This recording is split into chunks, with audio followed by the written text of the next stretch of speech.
Hello and welcome to The Real Talk. Today we have Vernon resident Aidan. We'll be going into her story, which starts as her as a young girl from a broken home, going into living on her own at age 14, and then going into a thriving adulthood. Thank you so much for joining us today. Thanks for having me. From a young age, you didn't really have a traditional sense of childhood. While your friends were worried about if their parents would buy them the latest toys, you had a lot of other worries that kids should never really worry about. What were your younger years in your childhood like? So, when I was a kid, we moved a lot. I went to a different school every year up until grade 5 when we moved to Vernon. So, I was always trying to be like the new kid at school and trying to make friend groups and fitting in that way. My mom struggled a lot with her mental health, so I was kind of dealing with that at home and took that burden on really young as well. And then just her boyfriends, different people in my life, in and out, and just kind of having a really inconsistent, unstable childhood for sure. Right, so it was kind of like a revolving door of lives almost. Yeah, definitely. It was friend groups and relationships and family, like that we kind of picked up along the way. And yeah, it was not great. So was there a point in your childhood that you realized that this type of life wasn't normal?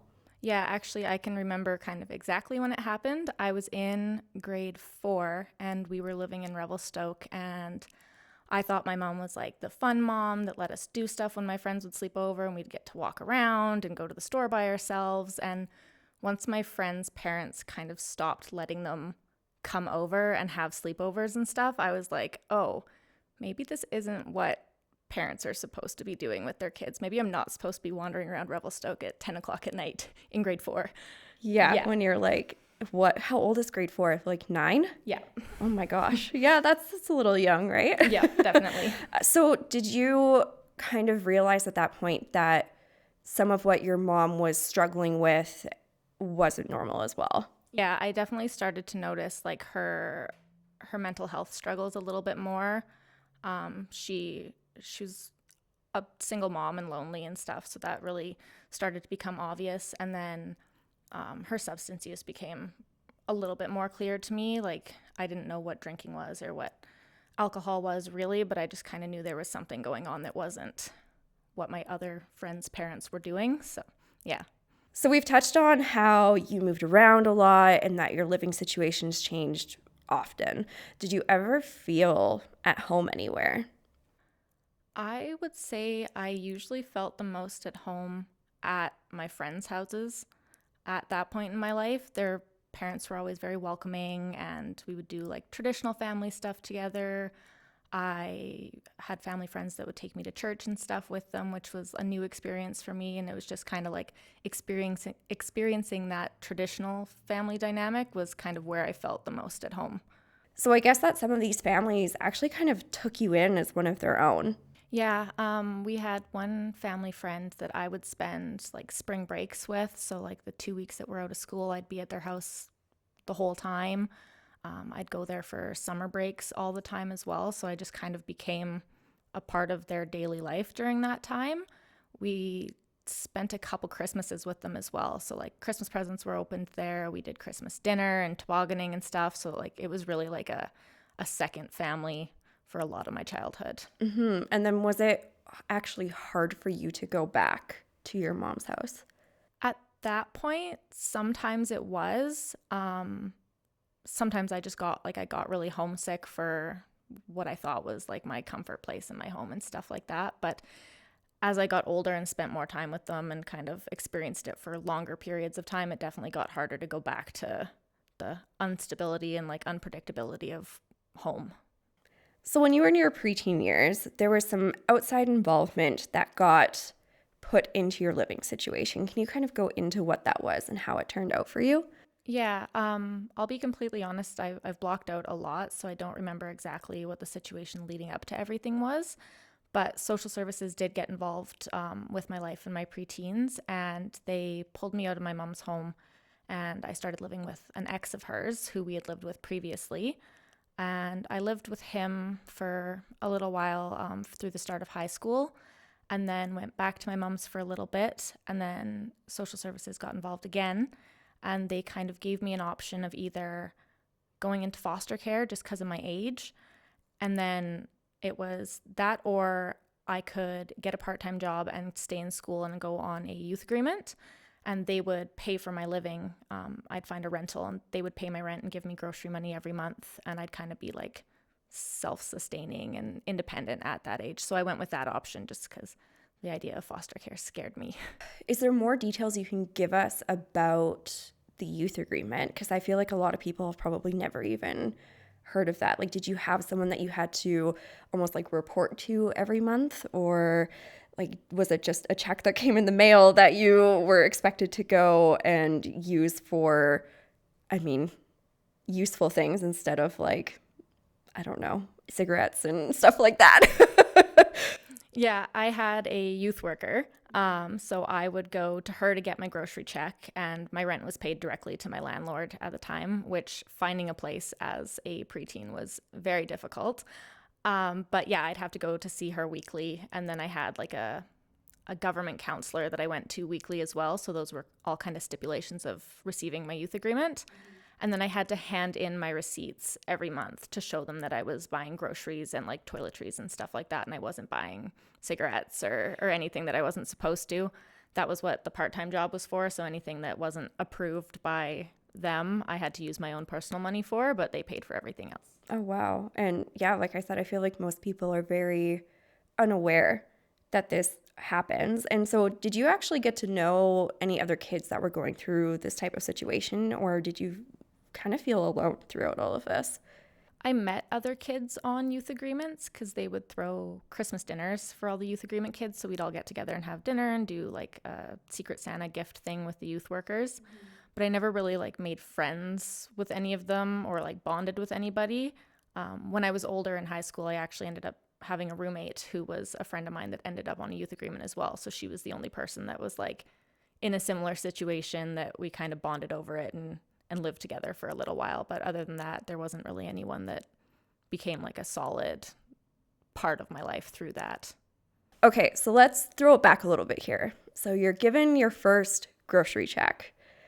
You're expected to just go to the store and figure out what's for dinner for, I don't know, a couple weeks. Were you given a check every couple weeks, or was it like a once a month kind of thing?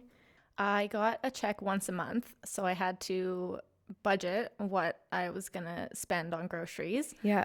And I ate a lot of Kraft dinner with ground beef for the first little while because I was like, I know how to cook ground beef and I can make Katie. This is what I'm gonna live off of. And then I kind of tried to get into cooking other things. But yeah, it was really hard to figure out like, oh, what do I need to buy? How do I grocery shop for myself? What kind of condiments and spices do I need to buy? It was a pretty big experience for me, for sure. You know, when you're, I mean, in most people's houses, there's at least like salt, pepper, paprika, a couple other little things, but you were starting from scratch. You didn't have anything. So that must have been like really, I don't even want to say eye-opening, but just like shock. Yeah, it was eye-opening for sure because I had never really thought about like what my mom or my grandma like did when they did grocery shopping. It was just, oh, there's food in the fridge and somebody made dinner. This is awesome. So it was a big shock to have to kind of fend for myself. Honestly, for a couple years, my breakfast was like 7-Eleven coffee and chocolate bars because I didn't know what to make for breakfast before school. And then, yeah, a lot of Kraft dinner. So were you given any guidance as to what to do with this monthly check? Not beyond don't buy cigarettes or alcohol with this money. It was, this is for your groceries and your needs, and here's your check, and we'll see your receipts at the end of the month. Wow. So there was like no class or anything like that on like, this is how you budget. This is how to make, I don't know, a couple basic meals or anything like that. There was nothing, hey? No, they didn't run any like programs that taught the kids on youth agreements how to budget their money or cook things and stuff. It was kind of, it felt like it was expected that I would know how to do these things already. So there wasn't a lot of input from the youth workers in that sense. Wow. I feel like so many people don't experience that until they move out on their own when they're, 18, 19, 20, maybe even a little bit older. So to be given, this amount of responsibility at 14 was probably very shocking. It was. I had a hard time kind of explaining it to like friends and stuff at school too, because they were all living at home. But I definitely think that as much as it was a shock, I learned pretty quickly like what I could buy and how much food would be and how long it would last. And it definitely kind of gave me a step ahead of my peers in that sense. So it was hard, but I definitely think it was worth it. So throughout your school years, you struggled a lot with bullying. So what was the bullying based on? A lot of the time, I think it was based on the fact that I was always just the new kid, and everybody always already had their established friend group. So I would show up and try to like fit my way into a group that seemed like they might be fun and cool. I also was the kid that showed up to school in my pajamas and with messy hair. I I mean everybody smoked inside at the time, so I'd always show up to school smelling like cigarettes and was just kind of the oddball next to the other kids in school. And then as I got older, uh, it started to be more about my physical appearance because I started to express myself with my haircuts and my color and stuff, and I really singled myself out that way. So that became the topic of bullying in my older, like my teen years and stuff like that. And then my mental health struggles were also a really big thing that people would use in their ammunition against me in the bullying. Did any adults in your life pick up on what might be happening behind closed doors at home? In my younger years, I don't think they did. I think that I was just the kid that came to school with messy hair or smelling like smoke and stuff. As I got older and I was going through the stuff at home and then living on my own, it became a lot more obvious that there was something going on. I was constantly tired at school and struggling in my classes. I cried a lot in school when teachers would like give me critiques on stuff. So I think it became pretty apparent that maybe something wasn't quite right outside of school. Did any teachers ever try to talk to you about it? I didn't have any teachers that tried to talk to me about it, but I developed a really close relationship with my high school counselor. Her and I was in her office once a week at least. And if I was struggling in class, I would just say I'm going down to her office and I'd sit and she'd give me paper and pencil crayons and I would just color. And so she really became my like anchor at school to talk to about all that stuff and kind of help me through it. How did you make it through school without a solid support system of friends? I I kind of had not a solid support system, but like every year I would have at least one friend that became that person for me in school. And they were always kind of the person that got me through it. So there was always one girl that I really got close to and was able to go to and talk to about stuff. It changed consistently and who that person was, but I definitely always had at least one person that I was able to kind of lean on when I needed to. And then you said you had a friend that moved in with you. Yeah, so we were loosely friends, I would say. We had a similar friend group, and she was going through stuff at home and she learned about the youth agreement program through me because that's what I was doing. And we thought it would be a really awesome idea in grade 12 to move in together and be roommates and stuff like that. She definitely wasn't like a super supporter. We were very different people. So living together, it really showed me like, oh, okay, this is what roommates are like. Maybe this isn't the best idea when you're 17, 18 years old. But yeah, we lived together for a bit. It was fun, but it definitely wasn't the best idea. I think at the time it took a lot of convincing for us to let our youth workers approve it. They didn't normally approve roommate situations in that case, but they made an exception. So it was an experience for sure. Oh, I'm sure. And, you could be there through each other's highs and lows, but you've also, at this point, never lived with anyone besides yourself. and a parent or an adult figure in your life, or, staying over at people's houses. So I'm sure it was a big shock for both of you. Yeah, it was interesting to see like the little quirks that another person could have that you would come home and be like, "Oh my God, why are you doing this? Why did you do that?"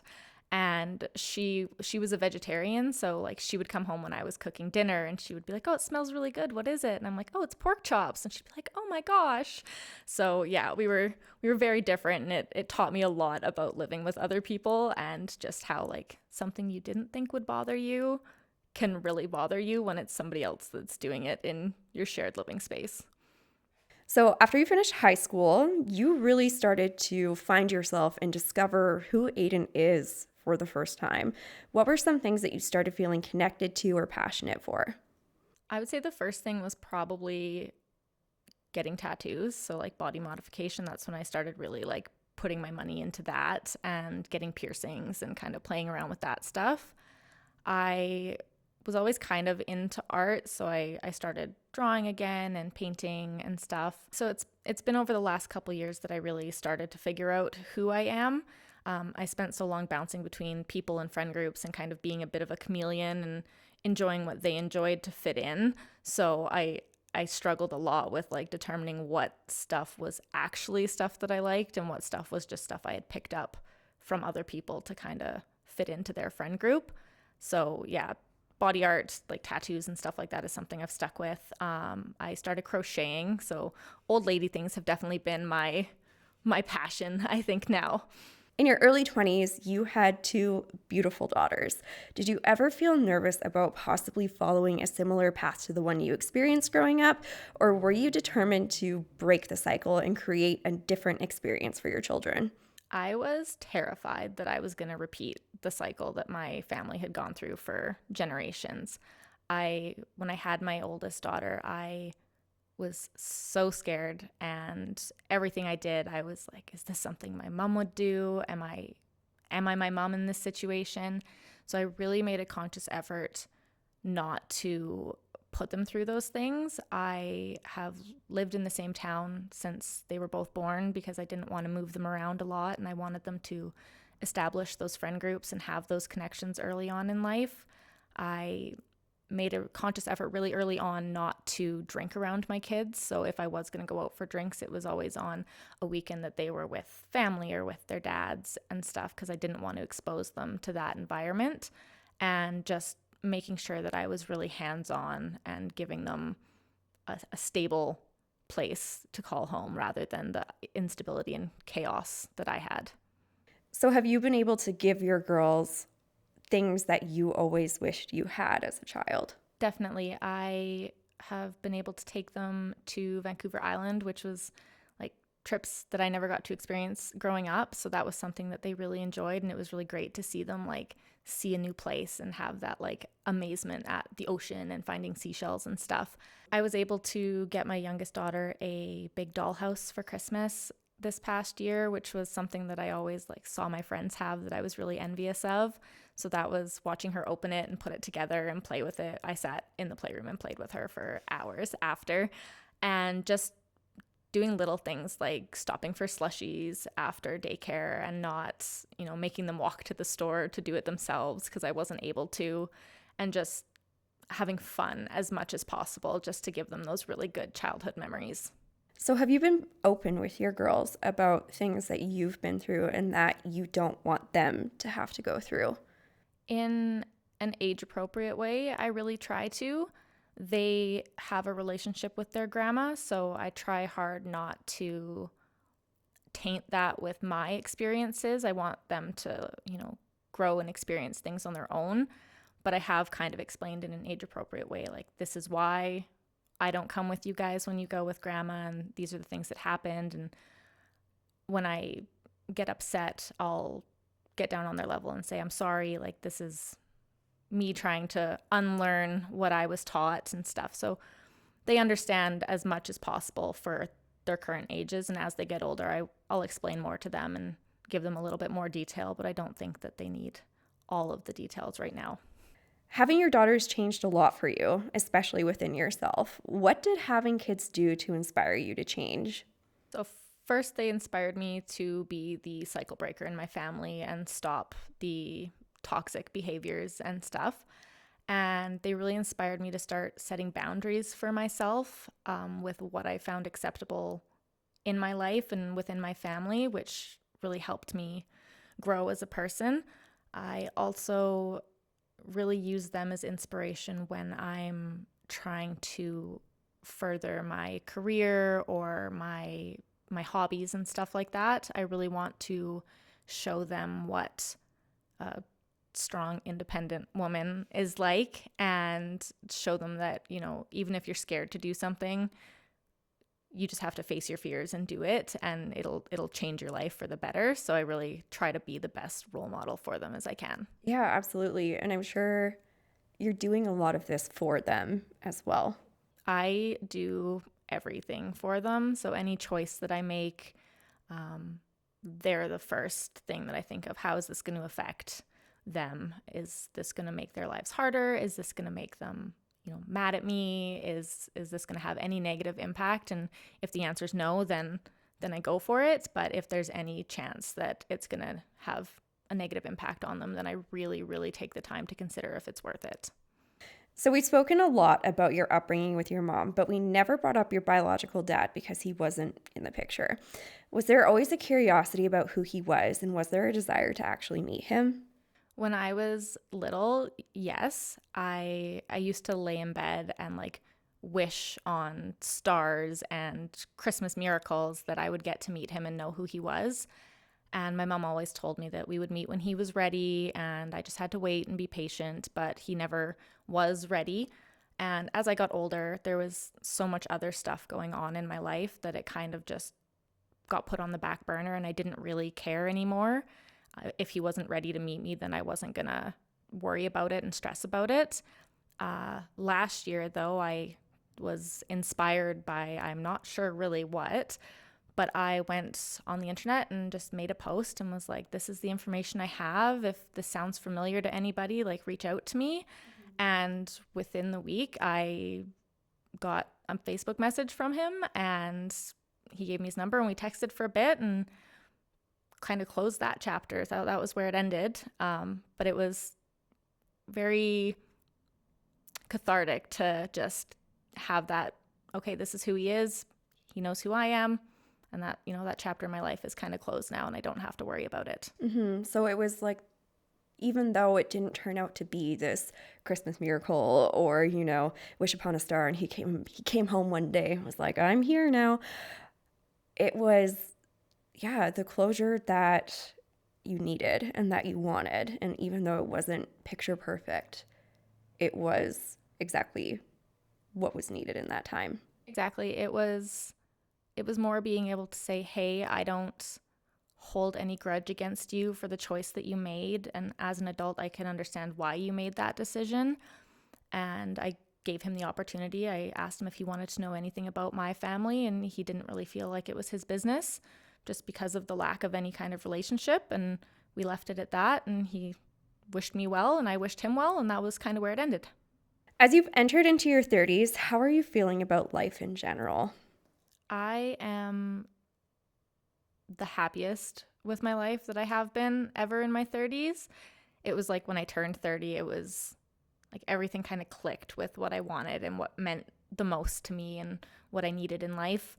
I take my health a little bit more seriously now, which is really important to me. And me and my partner have made the decision that we're not going to drink anymore at all. We were never big drinkers and out drinking every day, but just even the couple beers a week or anything like that, we just decided that it wasn't something we needed in our lives. And so having that sobriety and that clarity in my life has been really, really peaceful and great. Yeah, so not feeling like you need that little crutch of a drink a couple times a week. Yeah, and we found that there's some non-alcoholic options that are really good. So if we're around people that want to have a drink, we can have one of those and, be a part of the festivities and not have the horrible hangover or the gross feeling. And it's been so much better. Yeah, and I guess too, there is the fear with you of falling into full substance abuse, like family members and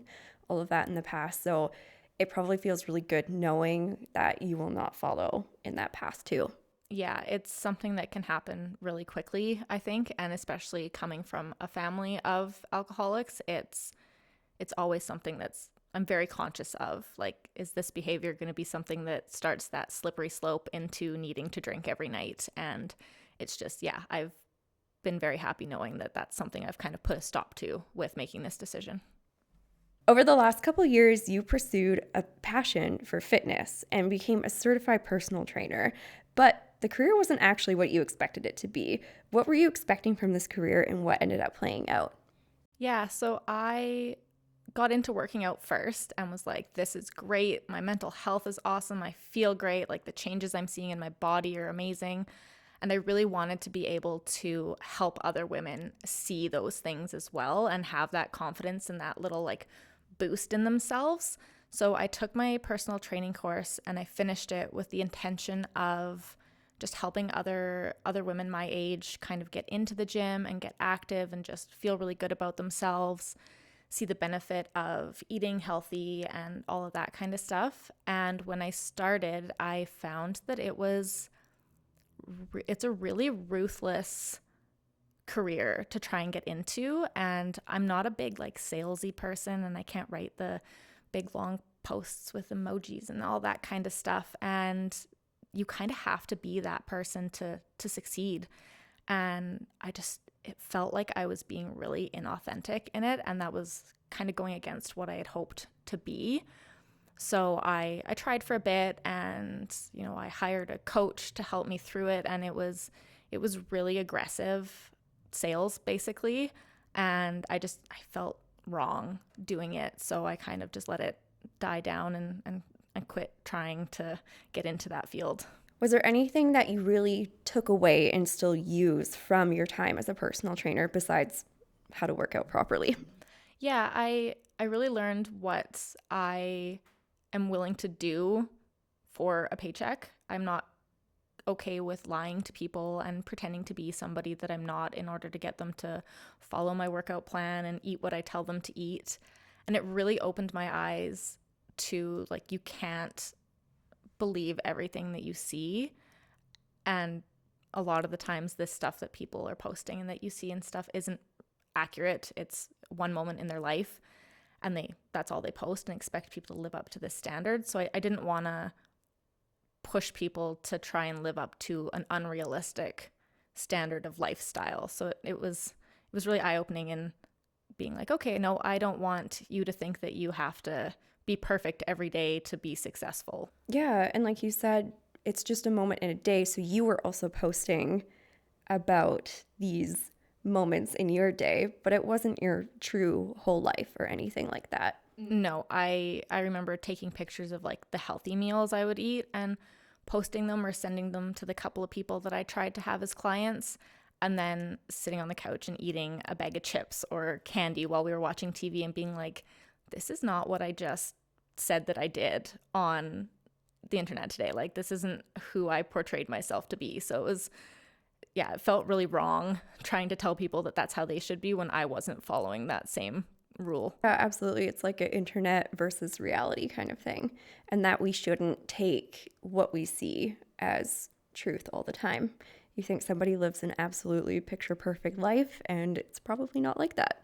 Yeah, exactly. It was really eye-opening that way, and just gave me kind of a new lens to look at other people's stuff through. So now I'm a little bit more skeptical when I see things, and I'd still like to help people and go down that route, but I just have to find a way that feels authentic to me and doesn't feel salesy and aggressive and fake. So going into that a little bit more, what's something that you would like to do in the future? So I would really like to start a health and fitness, for lack of better words, program for youth, and specifically youth in youth agreement type situations, because there was no guidelines for what I should be eating or what a healthy grocery shop looked like, and what, the importance of moving your body and stuff. I would really like to give these kids an opportunity to set themselves up for success early and show them that you don't have to be going to the gym and lifting big weights and getting all big and bulky to be healthy. But, if you make sure that you're eating properly and just moving your body, that it'll make a really big difference to other aspects of your life. You want to provide them with what you didn't have in their situation. Exactly. Just give them that step up and that extra little bit of support in an area that was really lacking when I was in that situation. If our listeners could take away one thing from today's interview, what should it be? That you are capable of changing your life, and the negatives that you've had can be the catalyst for the positive changes that you want to make in your life. If there is young people that are in the situation that I was in growing up, that's not the way your life's going to be for the rest of your life, and it can get better, and you just have to want it to get better. And it will. And it will. Well, thank you so much for joining us today, Aidan. Thanks so much for having me. Yeah, no worries. And to all of our lovely viewers and listeners, thanks for tuning in, and we'll see you next time. Bye.